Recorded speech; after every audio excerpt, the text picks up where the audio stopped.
नमस्कार दोस्तों, आप लोगों का सृष्टि IQ चैनल में बहुत बहुत स्वागत है। मैं सुनील शर्मा। दोस्तों, हम लोग रश्मि रथी का पाठ कर रहे हैं। ये रश्मि रथी का द्वितीय सर्ग है और इसमें दोस्तों कर्ण और परशुराम के संवाद के बारे में है। इसमें जो है कि कर्ण परशुराम के पास जाते हैं और शिक्षा ग्रहण करते हैं, झूठ बोलकर कि वो ब्राह्मण कुमार हैं और वो भेद खुल जाता है। तो इसी के बारे में वर्णन किया गया है। द्वितीय सर्ग दोस्तों थोड़ा लंबा होने के कारण हमने इसको 2 भागों में रिकॉर्ड किया है। ये पहला भाग है। चलिए हम लोग शुरू करते हैं। शीतल बिरल एक कानन शोभित अधितक्या के ऊपर, कहीं उत्प्रश्रवण चमकते झरते, कहीं शुभ निर्झर। जहाँ भूमि समतल सुंदर है, नहीं दिखते हैं पाहन। हरियाली के बीच खड़ा है विस्तृत एक उटज पावन। आसपास कुछ कटे हुए पीले धनखेत सुहाते हैं। सशक मूस गिलहरी कबूतर घूम घूम कण खाते हैं। कुछ तंद्रिल अलसित बैठे हैं, कुछ करते शिशु का लेहन। कुछ खाते साकल्य दिखते बड़े तुष्ट सारे गोधन। हवन अग्नि बुझ चुकी गंध से वायु अभी परमाती है। भीनी भीनी महक प्राण में मादकता पहुँचाती है। धूम धूम चर्चित लगते हैं तरु के श्याम छदन कैसे। झपक रहे हो शिशु के अलसित कजरारे लोचन जैसे। बैठे हुए सुखद आतप में मृग रोमथन करते हैं। वन के जीव विवर से बाहर हो विश्रब्द विचरते हैं। सूख रहे चीवर रसाल की नन्ही झुकी टहनियों पर। नीचे बिखरे हुए पेड़ हैं इंगुद से चिकने पत्थर। अजिन दर्भ पलाश कमंडलू एक और तप के साधन। एक और है टंगे धनुष तुरीण तीर बरछे भीषण। चमक रहा तीर्ण कुटीर द्वार पर एक परशु आभाशाली।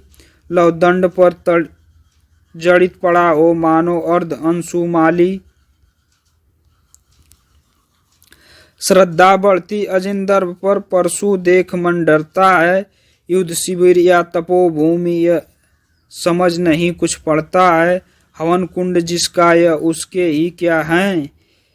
यह धनुष कुठार जिस मुनि की यह श्रुआ उसी की कैसे हो सकती तलवार। आई है वीरता तपोवन में क्या पूर्ण कमाने को, या संन्यास साधना में है दैहिक शक्ति जगाने को। मन ने तन का सिद्ध यंत्र अथवा शस्त्रों में पाया है, या कि वीर कोई योगी से युक्ति सीखने आया है। परशु और तप ये दोनों वीर के ही होते सिंगार। क्लियु न तो तप करता है न तो उठा सकता तलवार। तप से मनुष्य दिव्य बनता है, षड विकार से लड़ता है। तन की समर भूमि में लेकिन काम खड़ग ही करता है। किंतु कौन नर तपोनिष्ठ है यहाँ धनुष धरने वाला। एक साथ यज्ञाग्नि और असी की पूजा करने वाला। कहता है इतिहास जगत में हुआ एक ही नर ऐसा। रण में कुटिल कालसम क्रोधित तप में महासूर्य जैसा। मुख में वेद पीठ पर तर्कस कर में कठिन कुठार विमल। साप और सर दोनों ही थे जिस महान ऋषि के संबल। यह कुटी है उसी महामुनि परशुराम बलशाली का। भृगु के परम पुनित वंशधर व्रती वीर प्रणशाली का। हाँ वही कर्ण की जांघों पर अपना मस्तक धरकर। सोए हैं तरुवर के नीचे आश्रम से किंचित हटकर। पत्तों से छन छन कर मीठी धूप माघ की आती है। पड़ती मुनि की थकी देह पर और थकान मिटाती है। कर्ण मुग्ध हो भक्ति भाव में मग्न हुआ सा जाता है। कभी जटा पर हाथ फेरता पीठ कभी सहलाता है। चढ़े नहीं चीटिया बदन पर पड़े नहीं तृणपात कहीं। कर्ण सजग है उचट जाए गुरुवर की कच्ची नींद नहीं। वृद्ध देह तप से कृषकाया उस पर आयुध संचालन। हाथ पड़ा श्रम भार देव पर असमय यह मेरे कारण। किंतु वृद्ध होने पर भी अंगों में है क्षमता कितनी। और रात दिन मुझ पर दिखलाने रहते ममता कितनी। कहते हैं वो वस्तु पुष्टिकर भोग न तू यदि खाएगा, मेरे शिक्षण की कठोरता को कैसे सह पाएगा। अनुगामी यदि बना कहीं तू खान पान में भी मेरा, सूख जाएगा लहू बचेगा हड्डी भर ढांचा तेरा। जरा सोच कितनी कठोरता से मैं तुझको चलाता हूँ, और नहीं तो एक पाँव दिन भर में रक्त जलाता हूँ। इसकी पूर्ति कहाँ से होगी बना अगर तू सन्यासी, इसी प्रकार तो चबा जाएगी तुझे भूख सत्यानाशी। पत्थर सी हो मांसपेशियाँ लहू से भुजदंड अभय, नस नस में हो लहर आग की तभी जवानी पाती जय। विप्र हुआ तो क्या रखेगा रोक अभी से खाने पर, कर लेना घनघोर तपस्या वह चतुर्थ के आने पर। ब्राह्मण का है धर्म त्याग पर, क्या बालक भी त्यागी हो। जन्म सात श्रीलोचवृत्ति के ही क्या हो अनुरागी हो। क्या विचित्र रचना समाज की, गिरा ज्ञान ब्राह्मण के घर में। मोती बरसा वैश्य वेश में, पड़ा खड़ग क्षत्रिय कर में। खड़ग बड़ा उद्दत होता है, उद्दत होते हैं राजे, इसीलिए तो सदा बनाते रहते वे रण के बाजे। और करे ज्ञानी ब्राह्मण क्या, असी विहीन मन डरता है। राजा देता मान भूप का, वह भी आदर करता है। सुनता कौन यहाँ ब्राह्मण की, करते सब अपने मन की। डूबो रही शोणित में भूको भूपों की लिप्सा रण की। और रण भी किस लिए नहीं जग से दुख दैन भगाने को, पर शोषक पथ भ्रांत मनुष्य को नहीं धर्म पर लाने को। रण केवल इसलिए कि राजे और सुखी हो मानी हो, और प्रजाएं मिले उन्हें वे और अधिक अभिमानी हों। रण केवल इसलिए कि वे कल्पित अभाव से छूट सकें, बड़े राज्य की सीमा जिससे अधिक जनों को लूट सकें। रण केवल इसलिए कि सत्ता बढ़े नहीं पत्ता डोले, भूपों की विपरीत न कोई कहीं कभी कुछ भी बोले।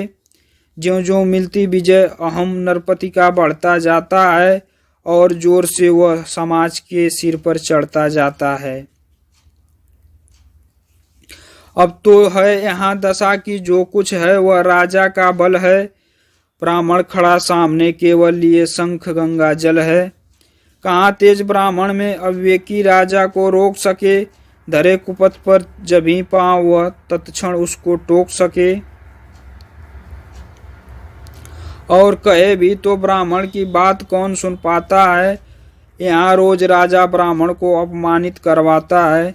चलती नहीं यहाँ पंडित की, चलती नहीं तपस्वी की। जय पुकारती प्रजा रात दिन राजा जय यशस्वी की। सिर था जो सारे समाज का वह अनादर पाता है। जो भी खिलता फूल भुजा के ऊपर चढ़ता जाता है। चारों ओर लोभ की ज्वाला, चारों ओर भोग की जय। पाप भार से दबी धसी जा रही धरा पल पल निश्चय। जब तक भोगी भूप प्रजाओं के नेता कहलाएंगे, ज्ञान त्याग तप नहीं श्रेष्ठता का जब तक पद पाएंगे। असन वसन से हीन दीनता में जीवन धरने वाले, सहकर भी अपमान मनुष्यता की चिंता करने वाले। कवि कोविद विज्ञान विशारद, कलाकार पंडित ज्ञानी। कनक नहीं कल्पना ज्ञान उज्ज्वल चरित्र के अभिमानी। इन विभूतियों को जब तक संसार नहीं पहचानेगा, राजाओं से अधिक पूज्य जब तक न इन्हें वह मानेगा। तब तक पड़ी आग में धरती इसी तरह अकुलाएगी। चाहे जो भी करे दुखों से छूट नहीं वह पाएगी। थकी जीभ समझाकर गहरी लगी ठेस अभिलाषा को। भूप समझता नहीं और कुछ छोड़ खड़क की भाषा को। रोक टोक से नहीं सुनेगा नृप समाज अविचारी है। ग्रीवा निष्ठु कुठार का यह मदांध अधिकारी है। इसलिए तो मैं कहता हूँ अरे ज्ञानियों खड़क धरो। हर न सका जिसको कोई भी भूखा वह तुम त्रास हरो। नित्य कहा करते हैं गुरुवर खड़ग महाभयकारी है, इसे उठाने का जग में हर एक नहीं अधिकारी है। वही उठा सकता है इसको जो कठोर हो कोमल भी, जिसमें धीरता वीरता और तपस्या का बल भी। वीर वही है जो कि शत्रु पर जब भी खड़ग उठाता है, मानवता के महागुणों की सत्ता भूल न जाता है। सीमित जो रख सके खड़ग को पास उसी को आने दो, विप्र जाति के सिवा किसी को मत तलवार उठाने दो।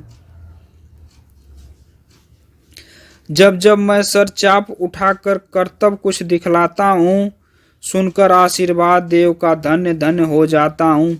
जियो जियो है वत्स तीर तुमने कैसा यह मारा है, दहक उठा वन उधर इधर फूटी निर्झर की धारा है। मैं शंकित था ब्रह्मवीरता मेरे साथ मरेगी क्या, परशुराम की याद विप्र की जाति न जुगा धरेगी क्या।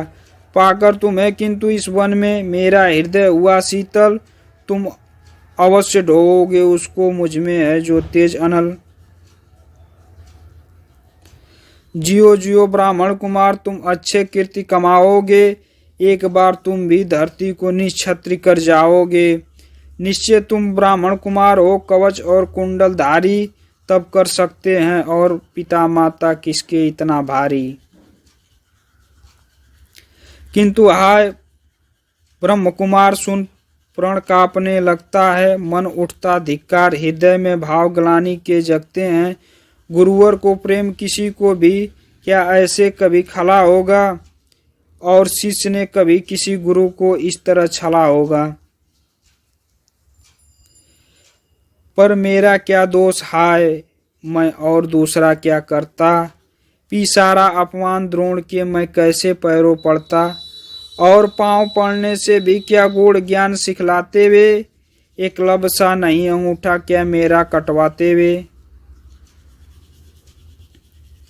हाय कर्ण तू क्यों जन्मा था, जन्मा तो क्यों वीर हुआ, कवच और कुंडल भूषित भी तेरा अधम शरीर हुआ। धस जाए वह देश अतल में गुणी की जहाँ नहीं पहचान, जाति गोत्र के बल से ही आदर पाते हैं जहाँ सुजान। नहीं पूछता है कोई तुम व्रती वीर या दानी हो, सभी पूछते मात्र ही तुम किस कुल के अभिमानी हो।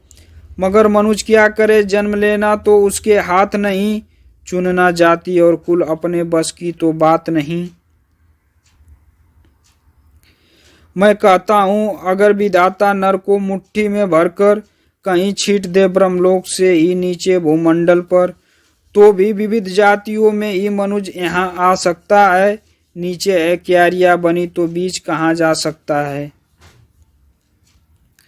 कौन जन्म लेता किस कुल में आकस्मिक ही है यह बात, छोटे कुल पर किंतु यहाँ होते तब भी कितने आघात। हाय जाति छोटी है तो फिर भी सभी हमारे गुण छोटे, जाति बड़ी तो बड़े बने वे रहे लाख चाहे खोटे।